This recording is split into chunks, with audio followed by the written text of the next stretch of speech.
영광 받으소서. 홀로 찬양 받으소서.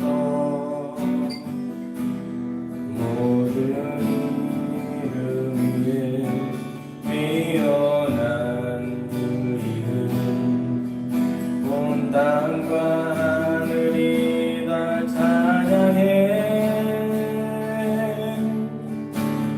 겸손하게 우리 무릎 꿇고 주 이름 앞에 영광 돌리세.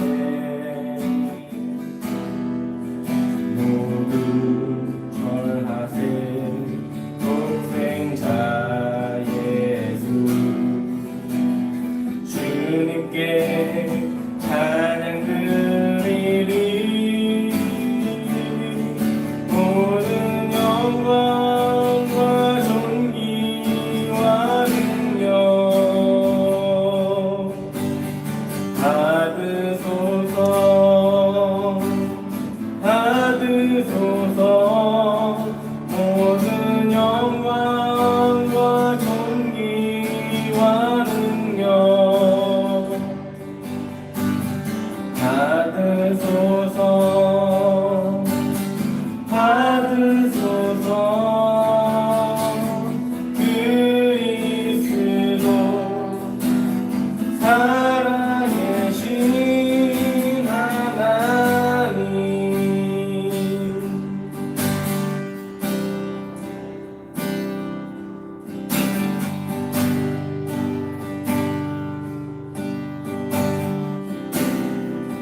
이 하루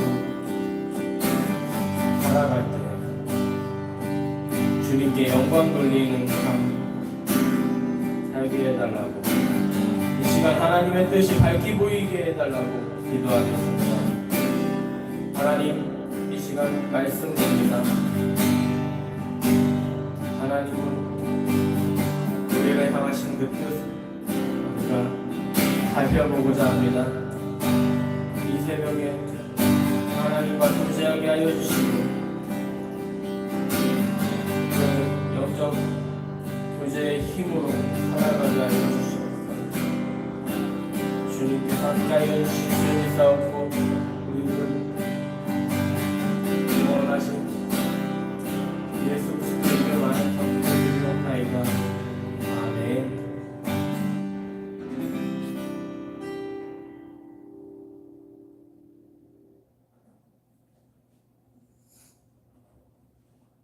하나님의 말씀 사무엘하 11장입니다.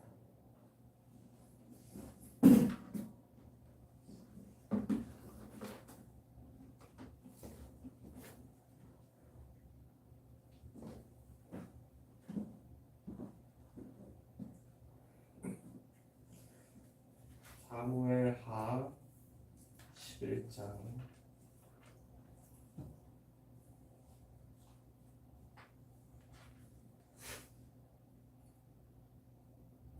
사무엘하 11장 1절로 4절 말씀을 읽어보겠습니다.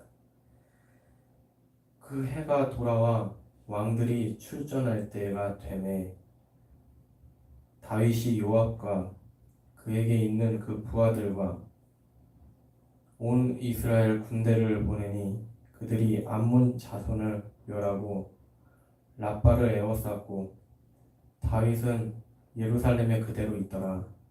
저녁 때에 다윗이 그의 침상에서 일어나 왕궁 옥상에서 거닐다가 그곳에서 보니 한 여인이 목욕하는데 심히 아름다워 보이는지라.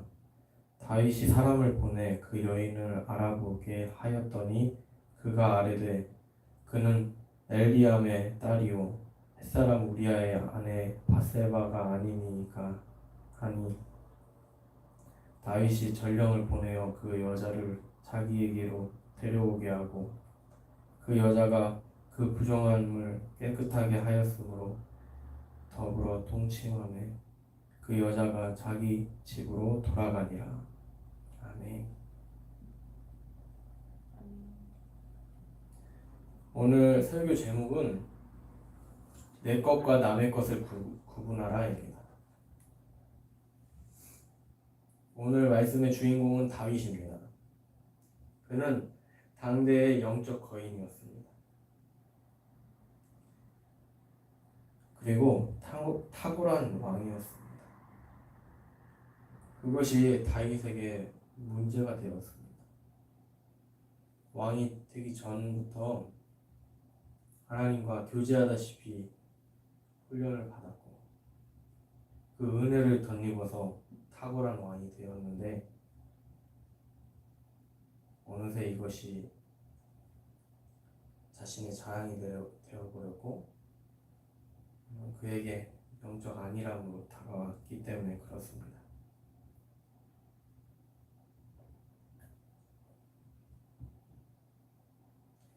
그런 나머지 다윗에게 통제되지 않는 욕심이 생겨버렸고 곧 그것은 판단력이 흐려지는 그 모습으로 나타났습니다.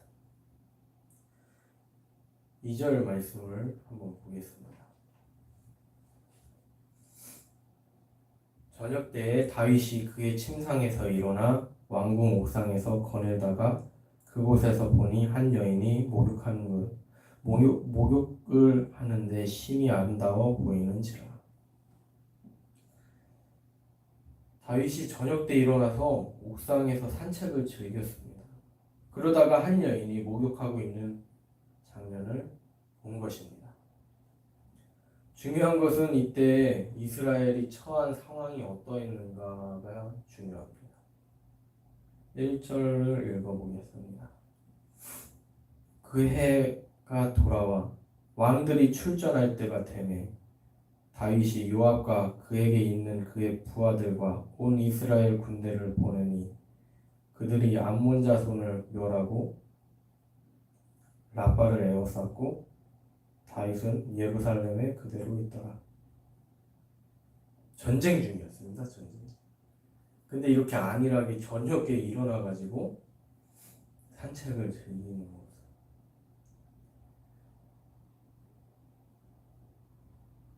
이게 전쟁 중에 또 왕들이 출전할 때가 됐다고 1절에 나와 있는데 다윗은 그냥 이스라엘 나라는 군대 장관 요압 장군과 그의 부하들만 보내고 자신은 그냥 궁에 머물러 있던 거예요. 성경은 이 내용으로 당시 다윗의 안일함을 그가 이렇게 그냥 시간을 보내고 있음을 말하고 있습니다. 다윗이 영적으로 바닥을 치고 있을 때 또한 죄의 유혹 또한 틈타게 되었습니다. 꼭 다윗이 이렇게 안일함을 보였을 때 죄의 유혹이 찾아온 것이 아니라 인간 그 인생에 있어서 죄의 유혹은 쉼없이 쉬지 않고 찾아옵니다. 교묘하게. 그런데 다윗은 그 유혹을 뿌리쳐낼 그 힘이 없었어요. 영적 에너지가 없었어요. 이전에는 하나님을 향한 그 마음이 너무 커서 다윗의 닉네임이 뭐죠? 하나님의 마음, 하나님의 마음에 합한 자라는 칭호를 받을 정도로 영적 거장이었지만 이렇게 안일함에 빠져 있었을 때 하나님을 더 이상 갈급해하지 않을 때 이 찾아온 유혹을 뿌리채는 그냥 받아들였습니다. 그래서 다윗은 어떻게 하면 그 죄를 제대로 맛볼 수 있을지 막 그 뇌의 회로가 그쪽으로 막 탐색하기 시작해요. 어떻게 했어요? 3절을 보면은 다윗이 사람을 보내 그 여인을 알아보게 하였더니 그런데 누구의 딸이고 누구의 아내더라. 알아보게 했대요. 알아보게.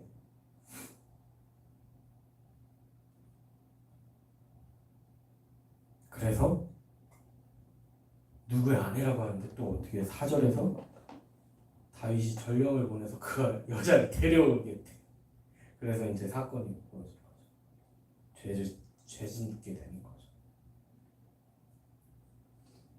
다윗이 하나님의 기준을 삼았다면 그 알아보게 한 것까지는 이해가 돼요. 근데 누구의 아내라고 하면 누구의 딸인 거는 상관없는데 여기서 멈췄어야 하지만 그는 죄 가운데 빠져 있어 멈추지 못했습니다. 그래서 죄를 어떻게 실행할까까지 막 뇌의 회로가 하나님의 형상이 깨지면서 하나님 사랑하는 마음이 깨지면서 죄의 형상, 죄의 행동, 그 사고 프로세스가 작동한 겁니다. 다윗은 그 찾아온 그 유혹을 통하여 욕심이 생기고 탐욕이 생기고 해서 내 것과 남의 것을 구분하지 못했습니다. 그러나 죄는 자신의 권력을 바탕으로 하나님의 명령을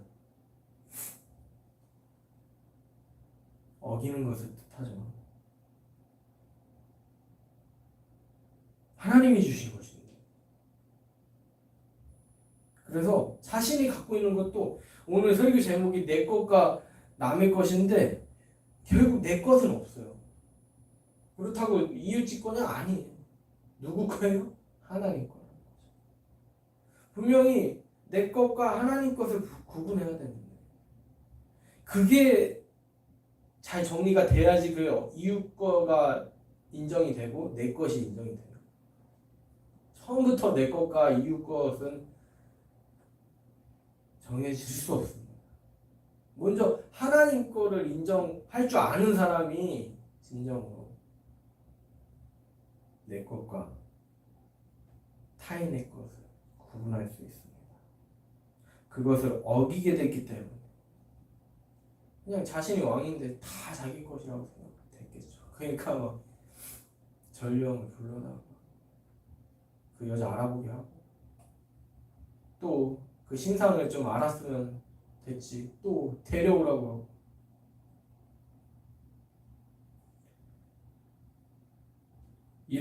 이러한 다윗의 이야기를 통해서 우리에게 주신 하나님의 메시지는 무엇입니까? 이것저것 다 하나로 정리하면 이 이야기 속에서 나타나는 것을 정리하면 내 것과 남의 것을 구분하라. 다윗처럼 나태하게 지내면 수없이 찾아오는 죄의 유혹에 무방비한 상태가 됩니다. 그렇게 영적 무기력증에 걸리게 되면 우리에게 찾아오는 죄의 유혹이 곧 그걸 이겨낼 수 있는 힘이 없기 때문에 더욱 우리의 욕심, 탐욕, 우리의 죄성은 더욱더 자라나게 됩니다. 그래서 계속 범죄하게 돼요.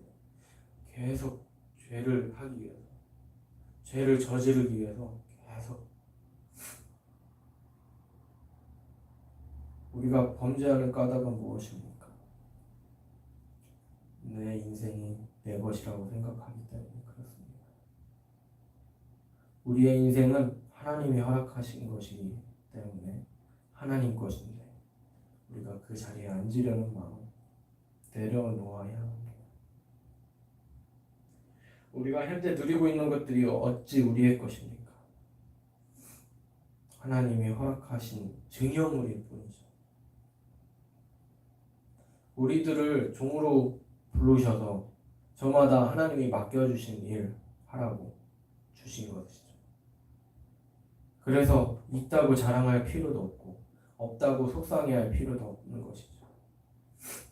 우리가 죽어서 흙으로 돌아갈 것인데 그때 우리가 들고 있을 것은 무엇입니까? 아무것도 없습니다. 믿음밖에 없습니다.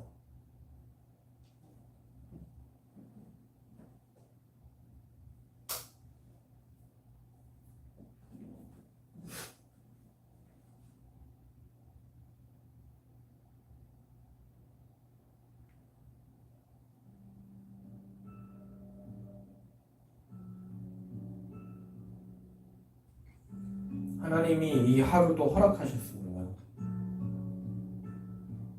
이 세상 만물은 하나님이 주관하시기 때문에 그렇습니다. 하나님이 주인이시기 때문에 그렇습니다. 당연히 주어졌거니 하는 생각, 그 안일함을 버리고 감사함으로 시작하기 원합니다. 이 시간 기도할 때 하나님과 교제하기 원합니다. 하나님과 교제하여서 그분 안에 있는 것이 얼마나 행복한 일인지, 우리에게 능력이 되는지 이 시간 기도하기 원합니다. 하나님, 우리의 마음을 붙잡아 주시옵소서. 이 새벽에 기도하는 우리들의 마음을 붙들어 주시옵소서.